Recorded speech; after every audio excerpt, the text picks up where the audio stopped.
यहाँ से हम देखते हैं कि बीपीएससी प्रधान शिक्षक के लिए प्रैक्टिस सेट 3 का ये डीएलएड सब्जेक्ट के कुछ ये प्रश्न है। इसके पहले हम लोगों ने 106 प्रश्न संख्या तक हम लोगों ने देखा था, प्रैक्टिस सेट 3 का ही। अब यहाँ से आगे के प्रश्न देख लीजिए। यहाँ का अगला प्रश्न है कि एक प्रगतिशील कक्षा के निम्न में से कौन सी विशेषता है। प्रगतिशील कक्षा की विशेषता होती है कि सहयोगिता पूर्ण जो है कि अधिगम होना चाहिए। प्रगतिशील शिक्षा में मुख्य रूप से इस बात पे यानी कि हम कह सकते हैं कि इस प्रकार के शिक्षण पे जोर दिया जाता है जिसमें बालक स्वयं करके सीखते हैं, यानी कि उस प्रक्रिया पर ज़्यादा जोर दिया जाता है। प्रगतिशील कक्षा प्रगतिशील शिक्षा का एक भाग है जो हर बच्चे की क्षमता में विश्वास करती हैं। और यहाँ पे कुछ बातें होती हैं, प्रगतिशील शिक्षा की कुछ विशेषताएं होती हैं, जैसे कि उसमें छात्रों को करके सीखने पर माने कुछ करके सीखने पर बल दिया जाता है, या समस्या समाधान का आलोचनात्मक चिंतन पर बल देते हैं, सामूहिक कार्य और सामाजिक कुशलता पर बल दिया जाता है, और सहयोगी अधिगम योजनाएं बनाई जाती हैं। तो इस तरीके से सही जवाब इसका ऑप्शन सी में है, सहयोगितापूर्ण अधिगम। इसके बाद के प्रश्न है कि जेंडर भूमिकाएँ, ये बताना है कि जेंडर भूमिकाएं क्या हैं, किस तरह से हैं। जो ऑप्शन इसमें दिए गए हैं इसमें से कौन सा सूटेबल ऑप्शन है जो यहाँ पे पूरा करता है इस वाक्य को।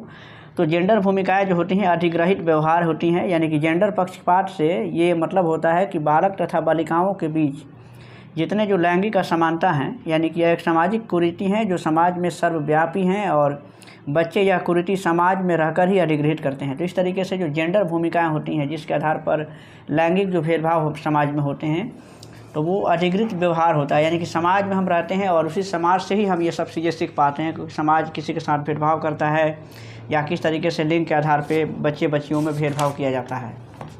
इसके बाद के प्रश्न यहाँ से हैं कि आनुवांशिक विन्यास के पूर्व निर्धारित रूप से प्रकट होने की प्रक्रिया क्या कहलाती है। आनुवांशिक विन्यास के पूर्व निर्धारित रूप से प्रकट होने की प्रक्रिया को कहा जाता है परिपक्वता कहा जाता है, यानी कि ऑप्शन डी इसके लिए सही जवाब है। अब यहाँ से आप देख सकते हैं कि बालक के विकास में वंशानुगत गुण और वातावरणीय गुण दोनों की, यानी कि जिस पर्यावरण में या जिस वातावरण में बच्चे रहते हैं और उसमें जो उसका वंशानुगत जो चीज़ें होती हैं, तो ये दोनों ही चीज़ें क्या करती हैं कि अंतःक्रिया करती हैं, और इसीलिए वंशानुक्रम और वातावरण के ज्ञान से बालकों में सर्वांगीण विकास के साथ साथ परिपक्वता भी आती हैं।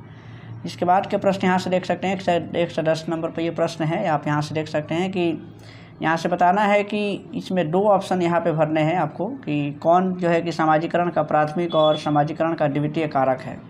तो यहाँ पे आप देख सकते हैं कि परिवार जो होता है समाजीकरण का प्राथमिक और विद्यालय जो होता है समाजीकरण का द्वितीय कारक होता है। हम ये पहले से भी जानते हैं कि किसी भी बच्चे के लिए जो उसका परिवार होता है वो उसकी पहली पाठशाला होती हैं। तो बालक सामाजिक प्रत्याशाओं और सामाजिक मानकों के अनुरूप व्यवहार करना सीख लेता है और इसे समाजीकरण कहते हैं। तो परिवार को बालक की प्रथम पाठशाला भी कहते हैं और परिवार बच्चों के समाजीकरण की प्रक्रिया में मुख्य योगदान देता है, इसलिए इसे कहते हैं कि परिवार जो होता है समाजीकरण का ये पहला कारक है। और परिवार के बाद जो स्कूल एक ऐसी संस्था है जिसमें बच्चे सर्वाधिक प्रभावित होते हैं, जबकि स्कूलों में जब बच्चे जाते हैं तो वहाँ से परिवार के बाद वहीं दूसरा जगह होता है जहाँ से बच्चे ज़्यादा कुछ सीखते हैं और उसकी छाप जो है कि उसके पूरे जीवन भर रहती हैं, जिससे बालक सर्वाधिक प्रभावित होता है और बालक विद्यालय के वातावरण, शिक्षक के व्यवहार, इन सभी चीज़ों से प्रभावित होता है और बहुत कुछ सीखता है, और इसलिए इसे कहते हैं कि ये समाजीकरण का दूसरा कारक है। इसके बाद के प्रश्न देख सकते हैं कि अपनी कक्षा के लिए मूल्यांकन पद्धति तय करने से पहले एक शिक्षक को किन बातों पर विचार करना चाहिए, और इसका सही जवाब है कि इसमें अगर देखा जाए कि एक कक्षा के मूल्यांकन पद्धति तय करने से पहले शिक्षक को किन बातों पर ध्यान रखना चाहिए, तो आप यहाँ पे देख सकते हैं ऑप्शन को आप ठीक से पढ़ सकते हैं और इसमें से जवाब ढूंढ सकते हैं। मेरे अलावा इन परिणामों का उपयोग कौन करेगा, विशिष्ट छात्रों के अधिगम वक्र का पता लगाने का सर्वोत्तम तरीका क्या है, और कौन सा तरीका अध्यापिका को स्वयं शिक्षा शास्त्र पर चिंतन करने में मदद करेगा, या फिर कौन सी विधि छात्रों के उच्चतम अंक पाने में मदद करेगी। ये सब चीज़ें यहाँ पे ऑप्शन में दिया गया है। तो पहले प्रश्न को ही समझिए यहाँ से। तो प्रश्न को देखने के बाद से पता चलता है कि मूल्यांकन पद्धति की यहाँ पर बात हो रही है कि एक मूल्यांकन पद्धति अगर कोई शिक्षक अगर तैयार करना चाहे तो उसमें किन किन पहलुओं को ध्यान में रखेगा, तो इसके लिए शिक्षक को किन बातों पे ध्यान देना चाहिए। ऑप्शन पढ़ने से ऐसा लगता है कि यहाँ पे चारों में से कोई भी सूटेबल आंसर जो है कि इसके लिए सटीक नहीं बैठता है।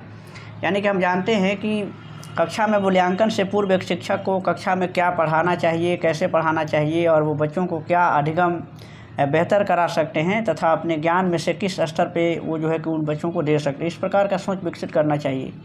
तो मूल्यांकन का अध्यापकों के लिए भी बहुत महत्व होता है। इसके द्वारा वे शिक्षण की सही जानकारी प्राप्त करके उसमें सुधार करते हैं। तो ऐसे में मूल्यांकन के द्वारा शिक्षक जो है कि पाठ्यक्रम, शिक्षण विधि, पाठ्य योजना और इस शिक्षक सामग्री, इन सभी चीज़ों को प्रभावशाली तरीके से बनाते हैं और समय समय पर उसमें संशोधन भी करते हैं। तो यहाँ पे ये कोई भी इसमें से सटीक जवाब नहीं है, यानी कि इनमें से कोई नहीं इसका सही जवाब होगा। आइए अब अगला प्रश्न देखते हैं कि निम्नलिखित में से कौन प्राथमिक समाजीकरण का माध्यम है, और इसका सही जवाब है कि जो प्राथमिक, अभी बात हुई प्राथमिक जो समाजीकरण का जो कारक होता है वो परिवार होता है। तो इस तरीके से इसका सही जवाब ऑप्शन ए में दिया हुआ है, परिवार। और नेक्स्ट प्रश्न यहाँ से है कि बच्चों की गलतियाँ, ये बताना है कि बच्चों की गलतियाँ क्या कुछ चीज़ें बतलाती हैं। इस ऑप्शन के आधार पर आपको देखना है। बच्चों की गलतियाँ जो होती हैं वो भी अधिगम का ही एक हिस्सा होती हैं, जो या उनके विचारों में अंतर्दृष्टि होता है, यानी कि मतलब बच्चों की जो गलतियाँ होती हैं उनके विचारों की एक तरह से अंतर्दृष्टि होती हैं और अंतर्दृष्टि देती हैं। तो चूँकि बच्चे जब कुछ सीखते हैं तो उसमें वो गलतियाँ करते हैं, तो जाहिर सी बात है कि गलतियाँ भी जो है कि अधिगम का ही एक हिस्सा है, एक भाग है। तो इस तरीके से यहाँ पर ऑप्शन सी सही जवाब है इसके लिए। नेक्स्ट प्रश्न है कि प्राथमिक शिक्षिका अपने विद्यार्थियों में आंतरिक अभिप्रेरणा को बढ़ावा देने के लिए क्या कर सकती हैं। तो प्राथमिक शिक्षिका अपने विद्यार्थियों में आंतरिक अभिप्रेरणा को बढ़ावा देने के लिए बच्चों को सीखने में आनंद की अनुभूति को प्रोत्साहित करके माने जो बच्चों को सीखने में आनंद की अनुभूति को प्रोत्साहित करके उसमें कर सकती हैं कि वो अपने जो है कि अभिप्रेरणा को बढ़ावा दे सकती हैं। तो ऐसा करने से ऐसा करके हम बच्चों में सीखने की जो प्रक्रिया है तो उसको और आसान बना सकते हैं और बच्चों को इनकरेज कर सकते हैं, उसके लिए उनको हौसला अफजाई कर सकते हैं उनका। आप देखिए इसके बाद के प्रश्न है कि बच्चों का समग्र शारीरिक व मानसिक स्वास्थ्य अधिगम, ये इसमें बताता है कि बच्चे का जो समग्र शारीरिक और मानसिक स्वास्थ्य जो होता है वो अधिगम को प्रभावित करता है या उसमें और उसको बढ़ाने का काम करता है या बाधा डालता है। इसमें से देखना है कौन सा ऑप्शन सही है, और इसका सही जवाब है कि बच्चों का जो समग्र शारीरिक और मानसिक जो स्वास्थ्य होता है वो अधिगम को सुसाधित करता है। यानी कि हम जानते हैं कि जब बच्चे अगर शारीरिक रूप से और मानसिक रूप से अगर वो स्वस्थ रहते हैं पूरे तरीके से, तो जाहिर सी बात है कि उनका अधिगम बढ़ेगा ही। वो अधिगम में ना तो वो अधिगम में बाधा डालेगा और ना ही अधिगम को प्रभावित करेगा। इस तरीके से ये सुसाधित करते हैं। इस तरीके से ऑप्शन इसमें डी सही है।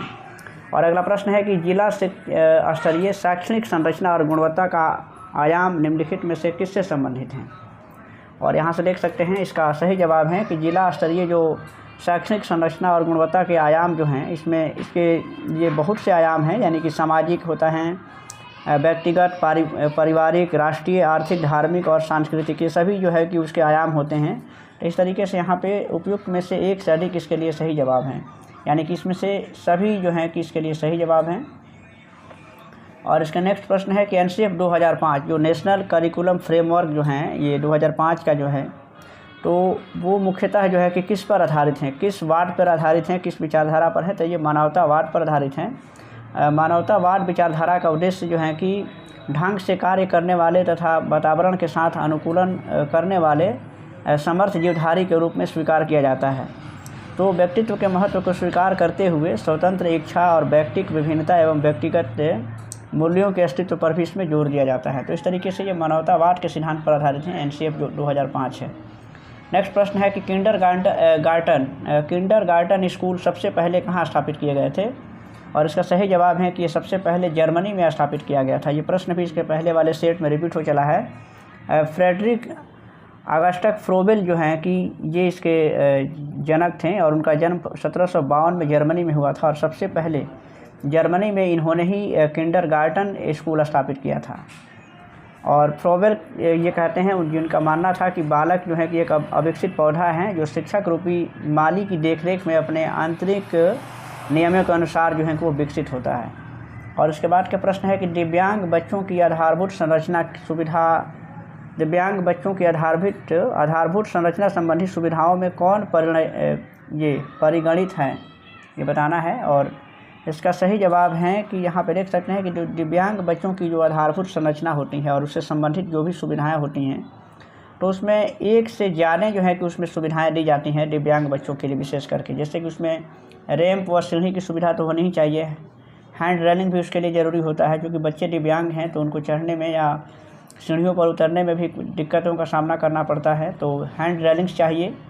शौचालयों में परिवर्तन होना चाहिए, क्योंकि उनकी आवश्यकता के अनुसार शौचालय होने चाहिए। कक्षा व्यवस्था का समायोजन और कुछ ऐसे जो है कि निर्माणात्मक जो परिवर्तन हो, जो विशेष आवश्यकता वाले या दिव्यांग बच्चों के लिए भवन संबंधी जो आधारभूत संरचना से भी ये संबंधित होते हैं। कक्षा पथ की बनावट ये भी सही है, क्योंकि दिव्यांग बच्चे हैं तो उनके लिए उनके हिसाब से ही कक्षा में जाने का रास्ता भी होना चाहिए, ताकि वो आसानी से अपने कक्षा तक पहुंच सके। और खुरदरी कक्षा पथ ये भी जो है कि सही है, क्योंकि अगर ज़्यादा फिसलनदार या फिर ज़्यादा प्लेन जो है कि अगर चीज़ों को ज़्यादा समतल भी बनाया जाएगा तो भी, चूँकि दिव्यांगता बच्चों में कई प्रकार की पाई जाती हैं, तो ऐसे में ये खुरदुरा पक्ष ये जो रास्ता होना चाहिए ताकि वो आसानी से उस पर चल सके, क्योंकि बहुत से बच्चे पैर से, हाथ से या कई तरीके से विकलांगता जो कई प्रकार की होती हैं। ऐसे में ये सभी जो है कि सही हैं, एक स्टैटिक इसके लिए सही जवाब है। और नेक्स्ट प्रश्न है कि एक दृष्टि बाधित वाले विद्यार्थियों के लिए निम्न में से कौन सी सामग्री लाभदायक नहीं होगी। आप देख सकते हैं इसके बाद के प्रश्न है, यहाँ से 120 नंबर ये प्रश्न है। और एक दृष्टि बाधिता वाले विद्यार्थियों के लिए इसमें से जो विकल्प दिए गए हैं तो उसमें से कौन सी जो सामग्री हैं वो लाभदायक नहीं होगी। तो यहाँ पे है कि छोटे अक्षरों वाली जो पुस्तकें होंगी वो उनके लिए लाभदायक नहीं होंगी, क्योंकि दृष्टि बाधित है। तो ऐसे में जबकि जानते हैं कि दृष्टि बाधिता वाले विद्यार्थियों के लिए स्पर्शिक लोभ होता है, दृश्य पठ जो है कि पठन सॉफ्टवेयर और ब्रेल लिपि वाली पुस्तकें होती हैं, और ये जो है कि उनके लिए लाभदायक सामग्री होती हैं। तो इस तरीके से ये सभी जो हैं, ये देखिए आप यहाँ से ऑप्शन के आधार पर ही आप देख सकते हैं कि ये जो बी में ऑप्शन दिया हुआ है वो उनके लिए लाभदायक नहीं होगी, बाकी के जो हैं ये सब उनके लिए लाभदायक हैं। और नेक्स्ट प्रश्न है कि सतत शिक्षा कार्यक्रम निम्नलिखित में से किस संस्थान का नवाचारी शैक्षिक कार्यक्रम है।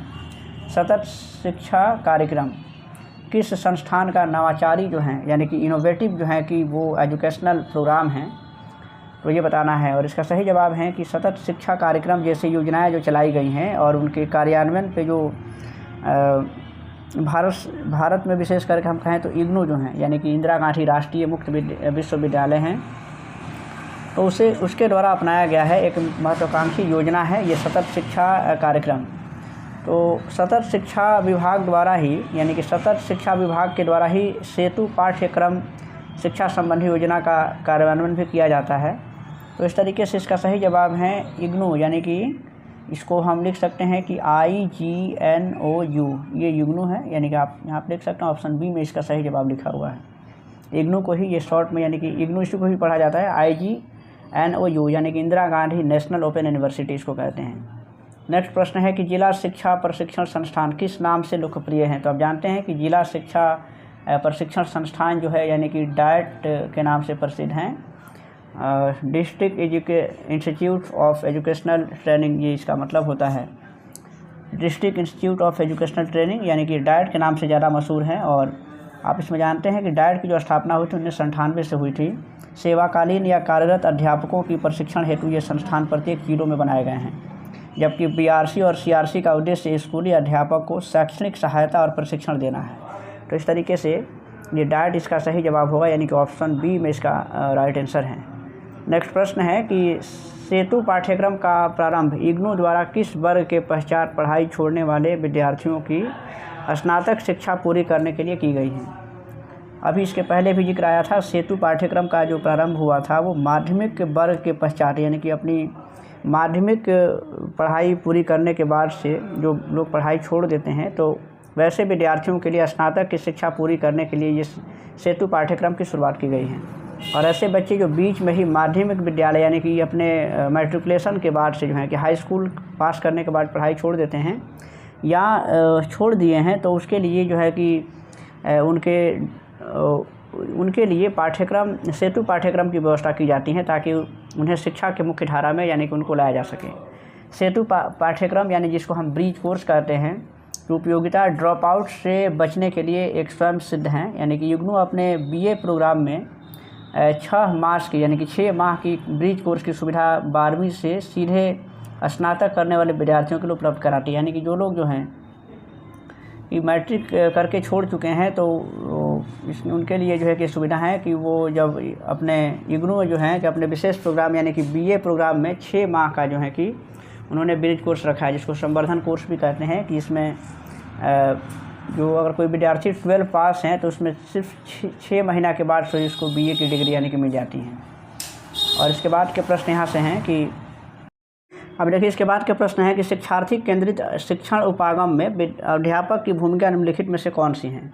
और इसमें देख सकते हैं कि शिक्षार्थी केंद्रित उपागम जो होता है उसमें अध्यापक की जो भूमिका की बात अगर हो रही है तो उसमें से उनकी बहुत सी भूमिकाएं जो है कि वो महत्वपूर्ण हो सकती हैं, जैसे कि विद्यार्थी का अवलोकनकर्ता और निदानकर्ता के रूप में उनकी भूमिका हो सकती हैं।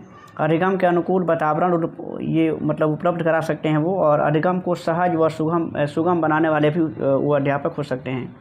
तो इस तरीके से हम देख सकते हैं कि यहाँ पे जो है कि एक से यानी कि अधिक जो है कि उसके लिए सही जवाब हैं। और उसके बाद से है कि शिक्षार्थी केंद्रित शिक्षा जो मुख्यतः होती हैं वो विद्यार्थियों के लिए अधिगम पर प्रमुखता से विचार करते हुए अधिगम प्रक्रिया पर ध्यान केंद्रित करने के लिए होती हैं। तो यह आधारभूत रूप से शिक्षार्थी केंद्रित हैं, परंतु कक्षा में अध्यापक भी अधिगम की प्रक्रिया में शामिल हो सकते हैं या होता है। तो इस तरीके से यहाँ पे 3 जो इसके पॉइंट हैं ये सही हैं, यानी कि ऑप्शन इसके लिए डी सही है, यानी कि उपयुक्त में से एक सटीक इसके सही जवाब हो सकते हैं। नेक्स्ट प्रश्न यहाँ से है कि सहकारी अधिगम का प्रमुख लक्ष्य निम्नलिखित में से कौन सा है। सहकारी अधिगम का प्रमुख लक्ष्य इसमें से कौन सा है। तो आप देख सकते हैं कि सहकारी अधिगम मॉडल विकास जो है कि वो कम से कम 3 उसमें मुख्य जो है कि अनुदेशात्मक लक्ष्य की प्राप्ति के लिए उसमें किया गया है। सभी सहकारी जो अधिगम पाठ हैं उसमें हालांकि कुछ विशेषताएं भी होती हैं, जैसे कि शैक्षणिक सामग्रियों में सिद्धहस्त होने के लिए विद्यार्थी समूह में कार्य करते हैं। यहाँ तक संभव हो समूह में विभिन्न जाति, लिंग और सांस्कृतिक पृष्ठभूमि वाले विद्यार्थियों का समावेश होता है। तो इस तरीके से यहाँ पे सही जवाब इसका है कि ये जो शैक्षणिक उपलब्धि होती है उसकी और विभिन्नता की स्वीकृति भी होती है, ताकि विभिन्न जो बच्चे हैं विभिन्न प्रकार के उनको शामिल किया जाता है। सामाजिक कौशल का भी विकास हो सकता है और सभी वर्गों का समावेशन, ये सभी चीज़ें उसके लिए सही होती हैं। यानी कि सहकारी अधिगम का प्रमुख लक्ष्य जो होता है वो उपयुक्त में से सभी हैं, यानी कि एक सटीक इसके लिए सही जवाब हैं। इसके बाद के प्रश्न है कि खेल विधि की प्रमुख सीमा अधिगम में कौन सा है। खेल विधि की प्रमुख जो सीमा है अधिगम में से कौन सा है। और इसका सही जवाब है कि इसमें से भी देख सकते हैं कि जो खेल विधि हैं वो आप जानते हैं कि जो खेल विधि होती है बच्चों को खेल में सिखाने की विधि होती है, उसमें बहुत से सामाजिक पहलू भी जुड़े होते हैं जो विद्यार्थियों के अधिगम स्तर को बढ़ाने में और सामाजिकता को बढ़ाने में काफ़ी महत्वपूर्ण भूमिका निभाते हैं। तो इसमें से देख सकते हैं कि उपयोगिता पूर्व प्राथमिक और प्राथमिक स्तर पे अवधारणागत परिचय सीमित होता है इसमें, और खेलने के पीछे सीखने की भावना भी होती है। खेल विधि से शारीरिक और मानसिक विकास भी होता है। तो यहाँ पे खेल विधि की प्रमुख सीमा पूछा गया है, तो इसमें से मुख्य रूप से ये 2 तो आपको बहुत सटीक लग रहे होंगे कि खेल के पीछे उसमें सीखने की भावना होती है और खेल विधि से शारीरिक और मानसिक विकास भी होता है। खेल विधि को पूर्व प्राथमिक और प्राथमिक कक्षा स्तर के लिए उचित समझा जाता है, क्योंकि जो खेल विधि हैं वो प्राथमिक और पूर्व प्राथमिक विद्यार्थियों के लिए सबसे उचित होता है, यानी कि उपयोगी होता है। अवधारणागत परिचय जो है कि उसमें सीमित होता है। तो कम से कम इसमें से 3 जो ऑप्शन है वो सही है, यानी कि एक से अधिक इसका सही जवाब है। नेक्स्ट प्रश्न है कि खेल विधि में खेल द्वारा अधिगम कार्य संभव है, फिर भी खेल एवं कार्य में प्रमुख अंतर क्या होता है। बहुत अच्छा प्रश्न है। खेल विधि में खेल और कार्यों में प्रमुख जो है कि अंतर जो होते हैं, तो उसमें भी आप देख सकते हैं कि खेल में आनंद तथा कार्य कठिन समझा जाता है। खेल में खेल में क्या होता है कि आनंद होता है, जबकि कोई भी कार्य होता है उसे कठिन मानते के चलते हम लोग इसे दूसरों के द्वारा थोपा जाता है, जो कार्य होता है। क्योंकि आपको कोई कार्य जब कहेगा तो वो कोई दूसरा कहेगा कुछ काम करने के लिए, जबकि खेल होता है कि हम अपने मन से खेलते हैं। तो इसमें ये ऑप्शन सही है कि खेल आनंददायक होता है जबकि कार्य कठिन है। खेल में रुचि होती है जबकि कार्य जो होता है वो थकाऊ होता है। कोई भी कार्य है तो आप उसमें थक जाते हैं, कारण है कि आप उसमें रुचि नहीं लेते हैं। और खेल में स्वतंत्रता होती है जबकि कार्य में परतंत्रता होती है। यानी कि खेल जब हम खेलते हैं तो बिल्कुल हम फ्री रहते हैं। खेल विधि में बच्चे बिल्कुल फ्री रहते हैं, जबकि अगर वहीं कोई काम करते हैं तो उसमें उनको उतनी स्वतंत्रता नहीं दी जाती हैं। और खेल में ज़्यादा खेल में ज़्यादा समय से पढ़ाई बाधित हो गई। देखिए खेल में जो है कि यहाँ पे है कि, और ये भी है कि खेल में ज़्यादा समय लगाते हैं तो उससे पढ़ाई बाधित होती है। तो इस तरीके से खेल और कार्य में क्या अंतर है, तो इसके लिए ये चारों जो ऑप्शन हैं उसकी सही व्याख्या करते हैं। तो सही जवाब है कि एक से अधिक, इसका भी जवाब सही होगा। इसके बाद के प्रश्न आप देख सकते हैं यहाँ से कि व्यागोत्स्की के अनुसार निम्न से कौन सा कारक संज्ञानात्मक विकास में महत्वपूर्ण भूमिका निभाता है। ये प्रश्न भी इसके पहले आया हुआ है। इसमें हमने बताया था कि भाषा जो है कि वो संज्ञानात्मक विकास का एक महत्वपूर्ण औजार है। तो ये व्यागोत्स्की का ही कहना था कि बालक में पहले विचार आता है फिर भाषा आती है। तो इस तरीके से बालक जो है कि अनुकरण के द्वारा ही भाषा का अधिगम सीखता है। और इसके बाद के प्रश्न है कि कक्षा व वर्ग, इस पर ठीक से देख लीजिए यहाँ से कि कक्षा व वर्ग में शिक्षक शिक्षार्थी को जो आदेश देता है उसे शिक्षा शास्त्रीय भाषा में क्या कहा जाता है। तो इसको क्या कहा जाता है, तो इसको कहा जाता है अनुदेशन कहा जाता है। यानी कि जो शिक्षार्थी को जो आदेश दिया जाता है उसे शिक्षा शास्त्रीय भाषा में हम अनुदेशन कहते हैं। और इसका नेक्स्ट प्रश्न है कि सरकारी विद्यालयों को पाठ्य पुस्तक मुद्रण, वितरण और विपणन संबंधी राष्ट्रीय जिम्मेदारी निम्नलिखित में से किस संस्था पर है। और इसका सही जवाब है NCERT पर है। इसकी जो सभी जिम्मेवारी है सरकारी विद्यालयों में पाठ्य पुस्तक के मुद्रण से लेकर के उसका जो वितरण करना है और उसको जो मार्केट में यानी कि उसको जो उपलब्ध कराना है, तो इसकी जिम्मेदारी जो है कि NCERT को है। यानी कि NCERT को जानते हैं कि इसका पूरा जो नाम है NCERT इसका नाम है। तो इसको हम, इसका पूर्ण नाम क्या है, तो national council of educational research and training इसको कहते हैं। इसके बाद के प्रश्न हैं यहाँ से कि राष्ट्रीय शिक्षा नीति 1968 का मुख्य भाषाई जोर था। तो राष्ट्रीय शिक्षा नीति 1968 का मुख्य भाषाई जोर है, या इसमें से देख सकते हैं कि इसमें से ऑप्शन आप पढ़िए। और उसमें 1968 की जो शिक्षा नीति थी उसमें यह स्वीकार किया गया था कि भारतीय भाषाओं और साहित्य का उत्साह के साथ विकास करना और शैक्षणिक तथा सांस्कृतिक विकास की एक अनिवार्य शर्त है। यानी कि उसमें मुख्य रूप से इस बात पर जोर दिया गया था कि भाषा और साहित्य का विकास करना और ये जो है कि शैक्षणिक और सांस्कृतिक, ये दोनों के लिए जो है कि आवश्यक है। जब तक यह नहीं किया जाएगा लोगों में सृजनात्मक शक्तियाँ क्रियाशील नहीं होगी और इस तरीके से शिक्षा के स्तरों में कोई सुधार नहीं आएगा। तो इस तरीके से यहाँ पे जो सभी ऑप्शन जो दिए गए हैं तो ये इसके लिए सही जवाब हैं। यानी कि इसमें से सभी चीज़ें उसमें से थीं और इन सभी चीज़ों पर जोर दिया गया था। उपयुक्त में से सभी जो है कि इसका आंसर है, एक से अधिक इसका सही जवाब है। और आज के लिए आखिरी प्रश्न है कि सामाजिक दृष्टिकोण से शिक्षा के कौन कौन से कार्य हैं। सामाजिक दृष्टिकोण से शिक्षा के कार्य जो हैं कि कौन कौन से हैं। व्यक्ति को सामाजिक क्रियाओं में भाग लेने के लिए तैयार करना, सही है। सामाजिक नियंत्रण करना, सामाजिक परंपरा की सुरक्षा और हस्तांतरण करना, और कक्षा तथा समाज में सामंजस्य बनाना, ये सभी जो है कि शिक्षा का एक मुख्य कार्य है। यानी कि ऑप्शन डी सही जवाब है, एक से अधिक। तो इस तरीके से आपने देखा इस वीडियो में कुछ प्रश्न हैं और इसके बाद के सिर्फ 18 प्रश्न बचे हुए हैं DLED विषय के सेट 3 के। तो तीसरे सेट के ये 18 वीडियो भी नेक्स्ट वीडियो में आ जाएगा। बाकी के जो प्रैक्टिस सेट हैं DLED वाले उस धीरे धीरे उसको करा दिया जाएगा। आप वीडियो देखते रहें। चैनल पर नए हैं तो सब्सक्राइब कीजिएगा। वीडियो अच्छा लगे तो उसको लाइक ज़रूर कीजिएगा और अपने दोस्तों के बीच में शेयर भी कीजिएगा।